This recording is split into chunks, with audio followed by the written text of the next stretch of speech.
So, Christine, who are we canceling today? The snowcrete, Kate. That's snow that's like concrete that is encased Washington, D.C. That's not who we're canceling. Who are we Who are we canceling in canceling? the show? Oh. Do we have a cancellation on the show this week, or do we have more of a We're discourse? we're canceling cancel culture. Oh my It's like god. cancelception. Hey everyone, I'm Caitlin Burns, And I'm Christine Grimaldi. and you're listening to Cancel Me Daddy. The show where we take a closer look at all the panic around cancel culture Hey, that's my line. With thoughtful analysis. and verbal shitposting. Let's go. Let's go. We're back, baby. The Cancel Daddy's back.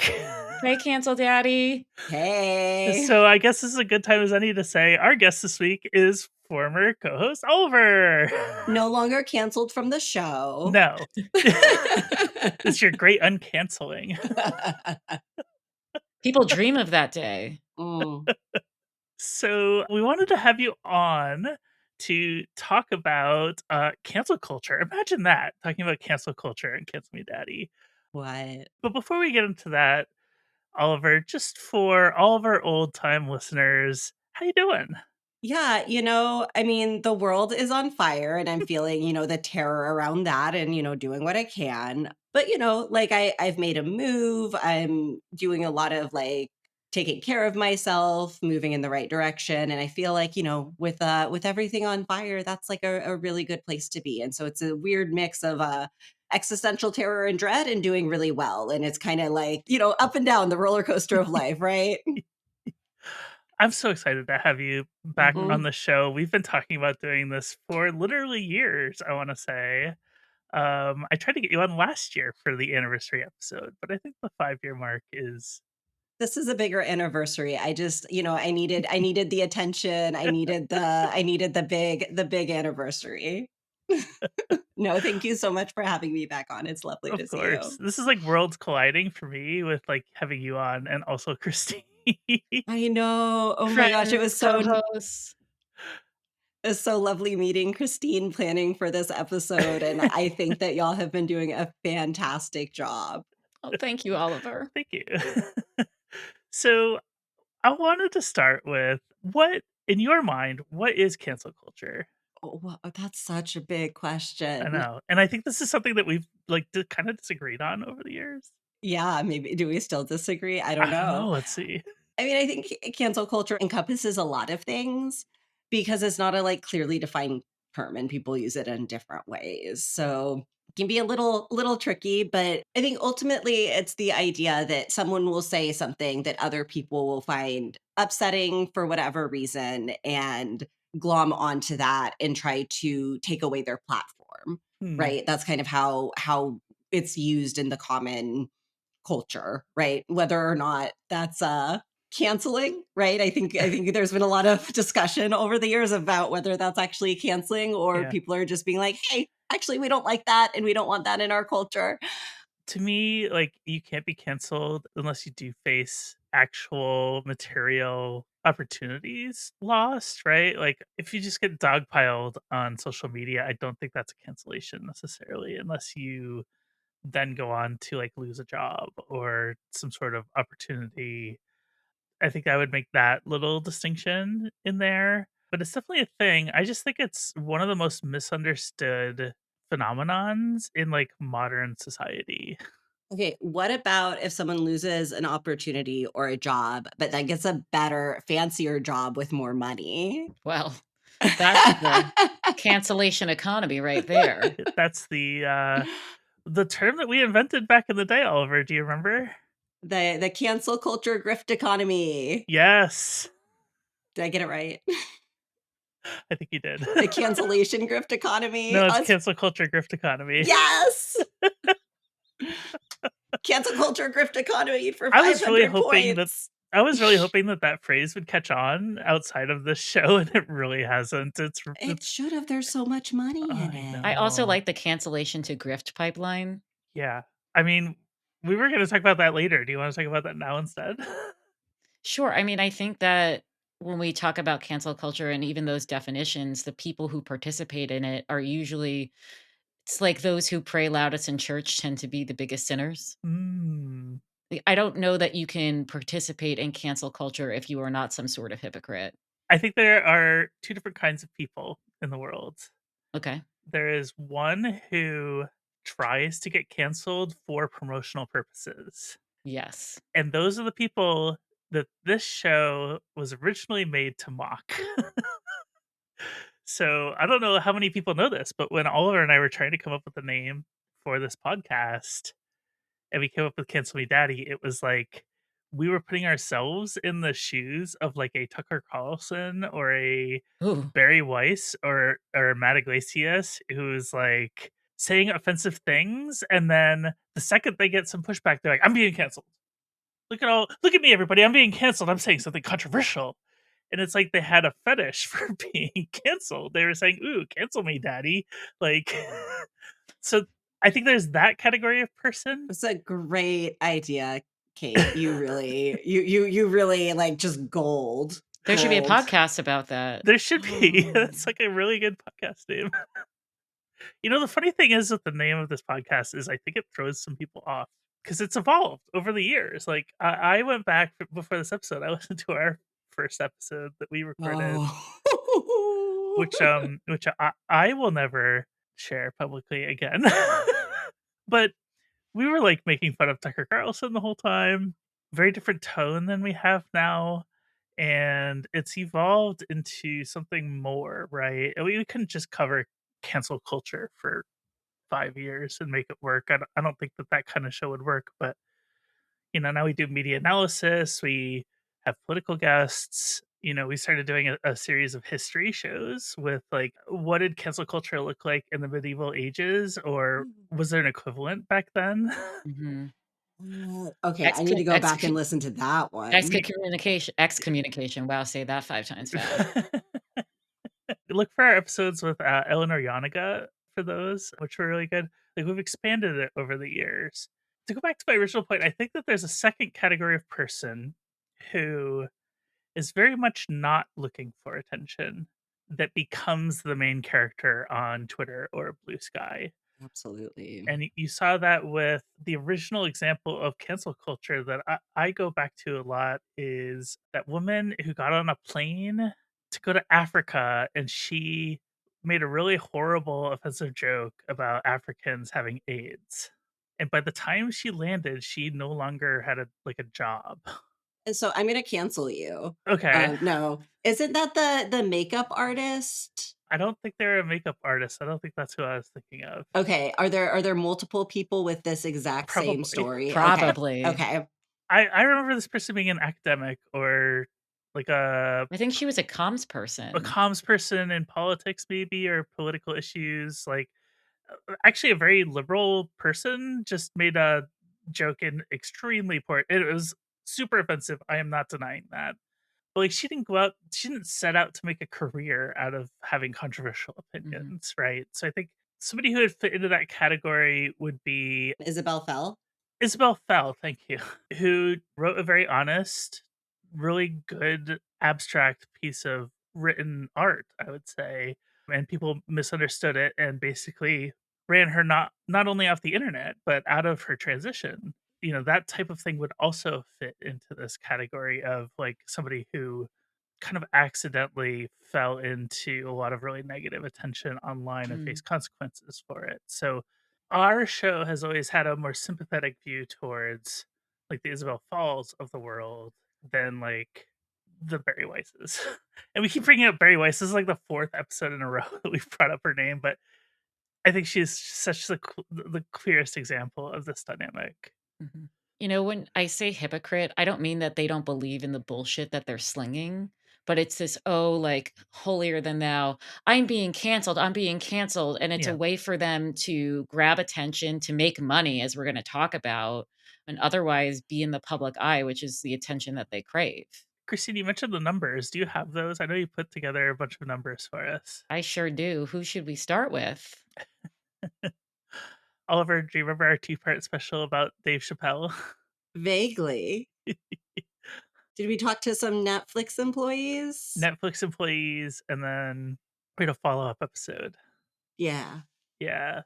let's start there, Christine. Yeah, so those Netflix employees, were they fired for speaking out? I don't remember. I know both of them no longer work there. I think one of them was fired. Mhm. This woman of color, I think, who got fired, and then the other one left shortly after for a different job. Yeah. Well, Dave Chappelle's doing just fine. Netflix paid him $24.1 million for that comedy special, which vilified trans people. And he's had a couple more specials after that.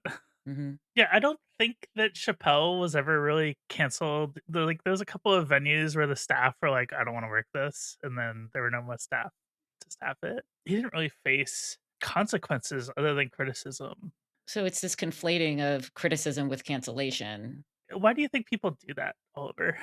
I think there are a number of reasons. I Mhm. think it is a defense mechanism, right? Like, Mm, oh, I'm not the problem, I'm being canceled, right? So there mm, it's like kind of being defensive about it. And also, when we're talking about especially folks in the public eye who are trying to get attention, it brings in attention. So sometimes they're trying to sell something or grow their mm, profile, right? When there are these like big media firestorms, it means more followers, more attention, more press, and so whatever they're releasing or if they're releasing a new thing, right? It gets more attention. They get make more money. And so it's mhm, actually it benefits them, right? To play the victim. And I think that like part of that is just like the way that like the algorithms and things are set up, right? There's like kind of like a mm. larger structural reason for it. And so it benefits. So it's a mix of like being defensive and like not wanting to take responsibility for bad things that you say, and also like attention, money, fame, whatever it is that's driving folks. Yeah, Right. This is not the second bucket of people who are either, I would say, genuinely sorry for something, truly offensive that they said, yeah. or who put out a piece of art into the world and quite frankly wasn't looking for that kind of negative attention and whose work was misunderstood. Yeah, and, like, those people very rarely go on to, like, try to capitalize on all of that attention. I think an example of somebody who did, I think, unknowingly get I don't know. Candace Owens, who is now one of the biggest conservative, personalities, I think, on the planet, or at least in the United States. Like, she tried to found a website that would do, like, social media credit. Do you remember this at all? Do either of you remember this? Mm-mm. Or am I the only sicko in the group? She tried to start this app that would, like, track how nice you are on social media and give you, like, a social media score. So, it would, like, judge your posts. If you're, like, making fun of somebody, they would take off points, and if you were nice to people, it would reward you, and it was, like, something out of Black Mirror, and people very obviously were like, "This is a horrible idea," and she was like, "No, I think it's a good idea," and she was, like, ostensibly liberal at the time. If you go back, you can find some of her old essays where she was kinda left-wing, actually, and that, negative attention, like, totally broke her brain, but also, she realized that there was an opportunity for her to grift on that conservative side of things.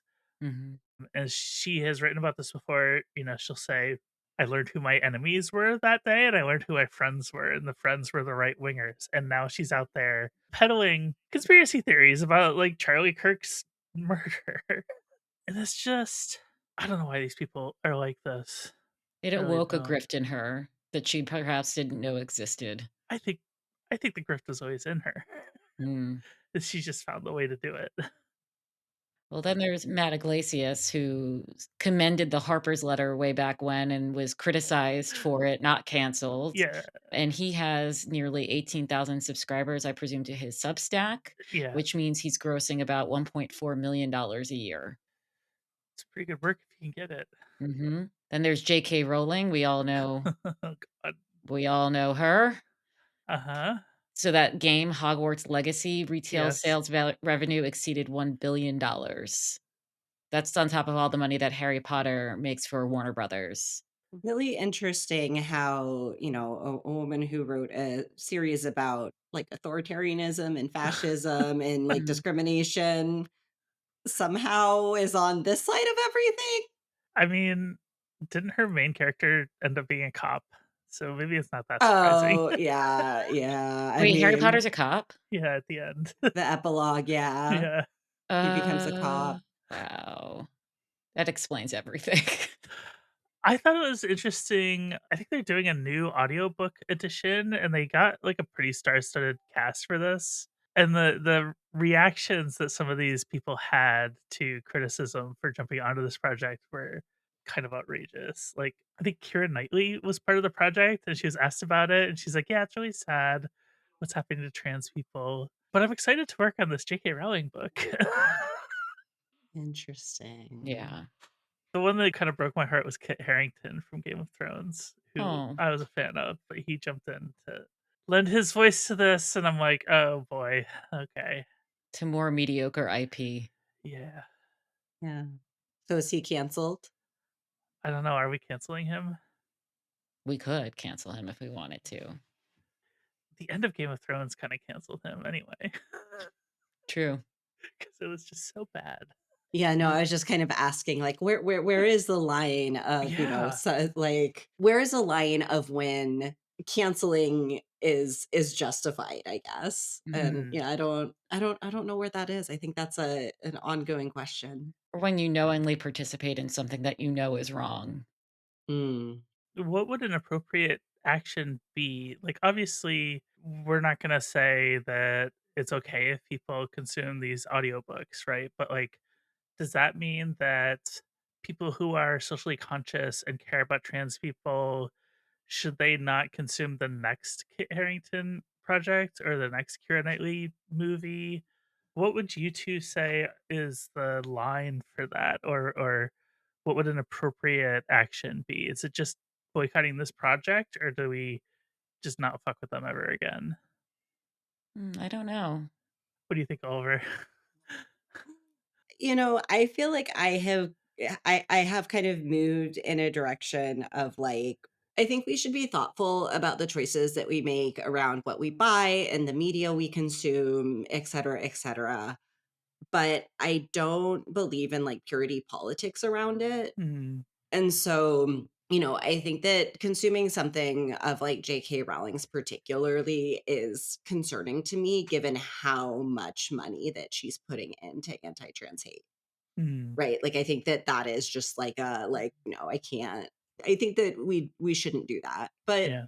I also am not going to like stop talking to someone if they do, right? I'm not going to say you're a bad person because you engaged in this media that you like and you care about. And it Yeah. is right, even if I don't like this about you or I don't like this decision you make or I don't agree with it, right? Like I can be in community with people who make decisions that I disagree with. And the idea that like, we all participate in the systems of the world that are bad in some way. And so we have to make like individual decisions about like, okay, what can we make better decisions about? What do we have the capacity to do? What do we care about? Right. And I think that overall we should make like good decisions around that. But Yeah. also like everyone's going to make good and bad decisions because of the way the systems are set up.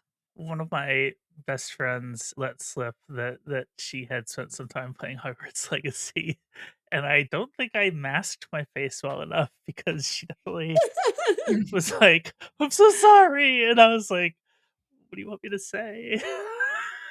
You're not a Definitely real ally. no, that is definitely for sure not true of this particular friend. That is a really hard thing. I think for Yeah. me, I think I agree with what you're saying, but I'm gonna play a little devil's advocate for a Go second. for it. So, I think the position of everybody in this call is that there shouldn't be any more projects that J.K. Rowling can profit from so that she can then turn those profits into anti-trans activism and lawsuits, particularly in the UK.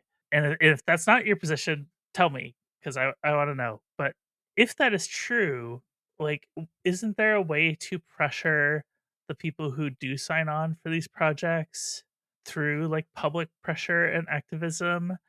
John Lithgow, right, signed on to I think a new Harry Potter movie or reboot or a show or something. Prequel, sequel. He's an American actor who I never particularly liked. He played a trans woman in The World According to Garp movie, which I loved the book. I thought the movie was kind of mid. But as a consumer who is also trans, shouldn't I just not fuck with anything that John Lithgow's in again or Kit Harington if I truly want to bring about a world where there are no more Harry Potter projects? Or is that just too big for one consumer to take action on. I'm not gonna pay that much attention to right, like, I'm just not. Yeah, I don't I'm like, I don't wanna think about JK Rowling, you know, true. while and just, like so, like, following that all, it kinda gets to, like yeah, the amount of work that I would have to do to, Mhm. like, figure out, okay, you know, and so might I yeah, that I would have to do to figure that out just Yeah. seems like it's not it just seems like a lot of work to me. But also, I think there's a lot of media being made by awesome people that have Mm, like good messages and it's good storytelling, and they're folks who support the trans community. And so I think that one thing that I think would be really a good shift in how we're like moving through this is like elevating and celebrating the people who are doing good work and mm, supporting us rather than taking the time and energy around being like, "Oh, I don't like this person, I don't like this person," because I think that right now, let's just, like, kinda keep it to, like, JK Rowling and Harry Potter, right? mhm, Because, like, this can, like, grow really, really big, really quickly, but, like, mhm. anyone who's working with JK Rowling and on Harry Potter probably knows at Mm, least, like, what is going on and how she's become very anti-trans, and that's one of her big causes. So, anyone working with her is aware of that and, like, it is aware that there's backlash around it. mhm, And so isn't gonna be dissuaded by that, and it's also going to make her brand and those actors bigger on the right wing, right? It's gonna be mm, like, "Oh, these are the people who believe in, like, freedom and all of those things," and so I think we just ignore it and we celebrate the good people mhm. Mm. because I think that's what's actually gonna be the most Yeah. effective. Speaking of good people, have you seen Heated Rivalry?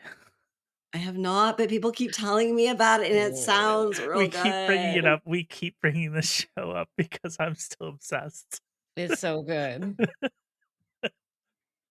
We talked about it more in depth in our Patreon exclusive bonus Ooh, segment from last episode. So if you want to check that out, join us at patreon.com/cancelmedaddy. interesting. That sounds very spicy. It was. We're surprised at like the lack of backlash against it from the right. Like it's culturally it's a phenomenon, but you haven't seen the typical like Matt Walshes of the world get bent out of shape about it. So we thought that was pretty interesting. Hmm. So Oliver, it this is the 5-year anniversary of Cancel Me Daddy. Did you ever think when we started the show that it would last 5 years? Not at the time, Uh-huh. but it's become very clear since we started the show that there's never gonna be a lack of things to cover and talk about. There's never not gonna be a main character on the internet. And so, you know, it makes sense that y'all are still going strong and, in fact, growing. Yeah, And it's getting more and more relevant every day. yeah. We actually doubled our listenership last year, which Yeah. is a wild thing for like a mature podcast to like an older. When I say mature, I don't mean like content wise. Although I guess No, that would be absolutely true, but not.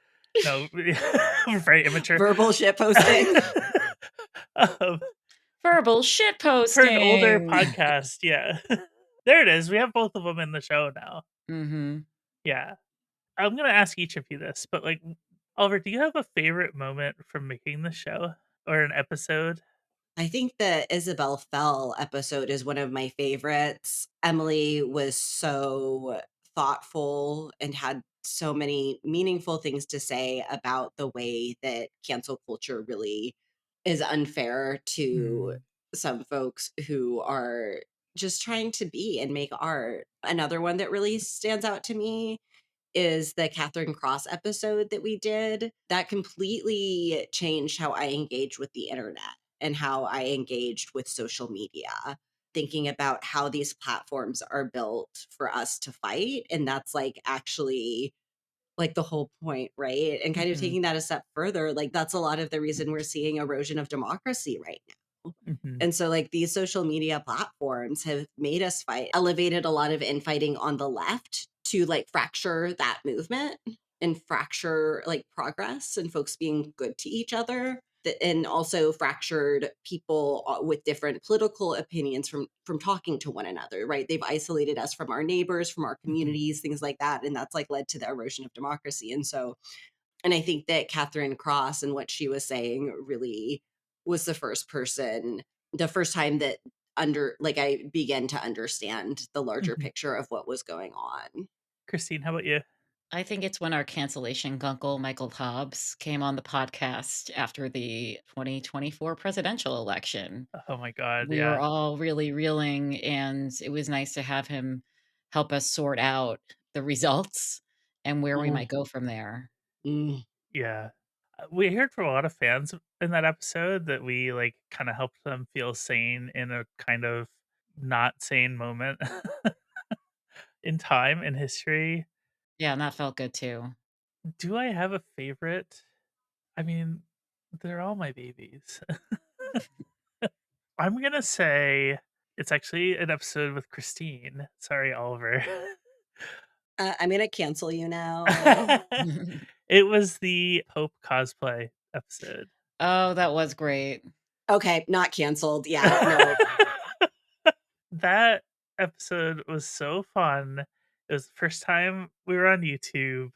We didn't know what we were doing with YouTube at Mhm. all. Like, I edited that in completely in Riverside, and it is so scuffed. But that episode was, like, kind of our putting our feet in the like, testing the waters with video, and I think that's been successful for us, and it prompted me to, like, self-teach myself how to video edit. We have a video editor now, but it is a skill that I will have now for the rest of my life, that I know how to do the very basics of video editing. I thought the cosplay was a lot of fun. It was great. We got extremely unlucky in that we released the episode, and about 20 minutes later, they named the new pope. So Ugh.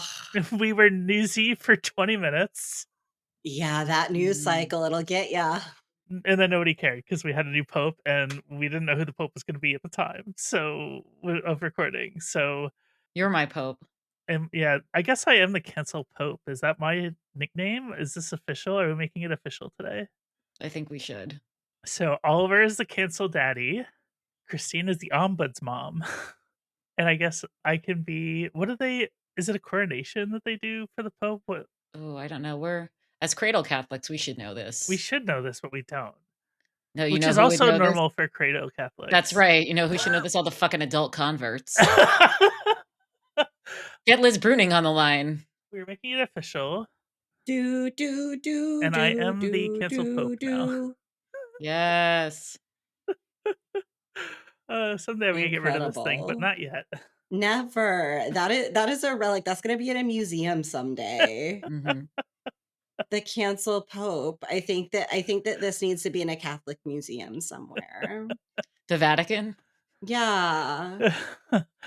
That that is really funny. Can you imagine?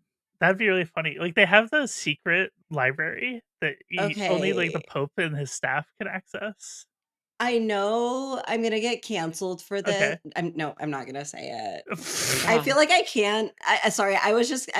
I'll tell y'all afterwards. I was gonna be a little problematic, but also I am like by descent Catholic, so I think it's okay. But I don't know. I'm gonna keep my mouth shut. Okay, fair enough.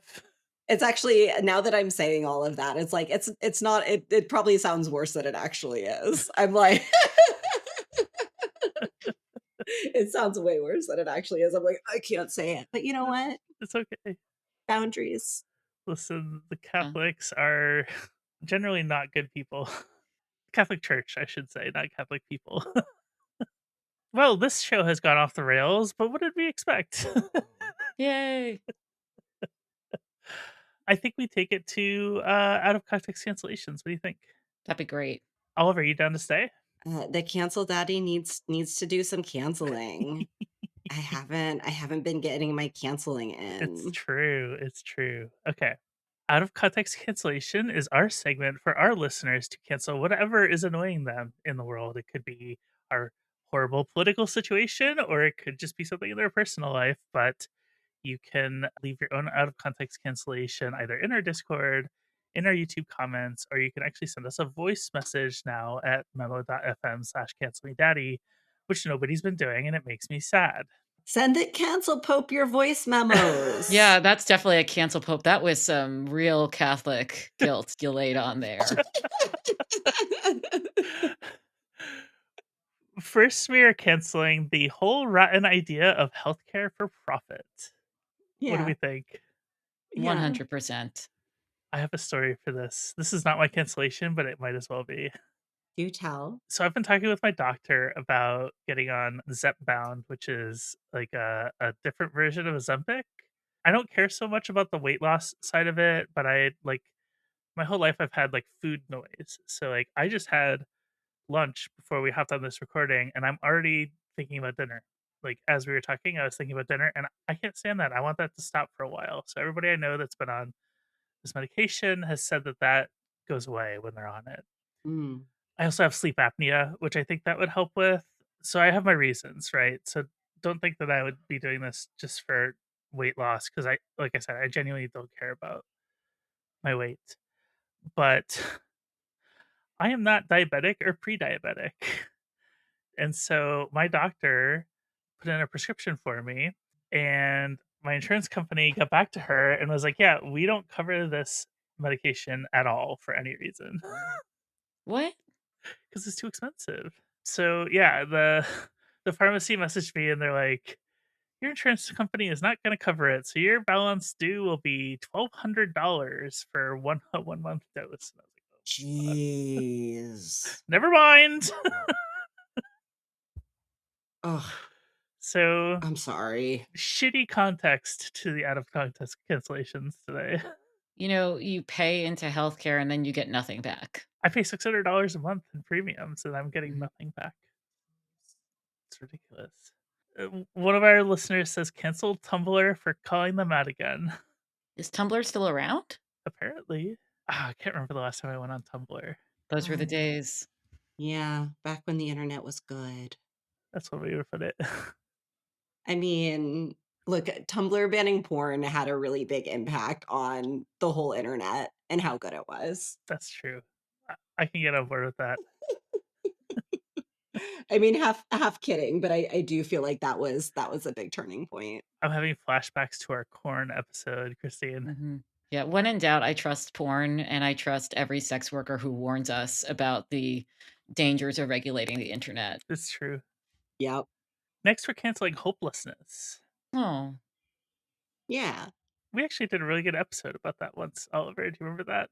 That sounds like something I would talk about because hopelessness is disinformation and That's the title of the episode.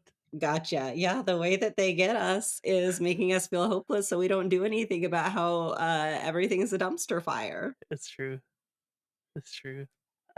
We are canceling a country that forces you to make plans about how to flee, oh yeah, cancel this country. which seems relevant at this time. And lastly, I love this person's name on YouTube, Theodora's. Theodora is a Byzantine queen, but Okay. this person spells it Theodora, like UH. Theodora's. We are canceling euthanizing animals whose family lost their housing and had to give them up. Oh, Yeah. Yeah. Yeah, we shouldn't do that. In the arms of an angel. Kate, we can't sing on this podcast again, remember? What? Why? Oh, What didn't we happened? get feedback on that? No, people were mad that we played Olivia Newsy's song, Oh, then sing away. Oh, jailbait. Jailbait. Jailbait. I'm jailbait. Okay, I gotta stop. It's been a real interesting year in cancellations, Oliver. I 2025. mm. Yeah, it mhm. Well, this has been really great, Oliver. Any last words for the audience? So everyone listening, first of all, like be good to yourself, take care of yourself. It's a hard time right now and take care of the people around you, your loved ones, take care of your community. And also keep listening to Katelyn and Christine because they're making incredible content that is worth listening to and helps us learn more about the world. So really appreciate the work that y'all do. thank you for carrying on the torch. Oh, Thank you, Oliver. thanks for coming on, Oliver. We're gonna take it over to our Patreon segment now. You can find that at patreon.com/cancelmedaddy, or you can listen to the audio version through Apple memberships. See you in a couple weeks. Have you heard anything about this Melania movie? I heard that one person went in Europe. Or Uh, was it England? They don't like to be called Europe anymore. one person in London went to the premiere. What was the jacket that she wore in his first trailer? It was like, I don't really care, do you? Yeah. Yeah. Well, that's how people feel about your fucking documentary.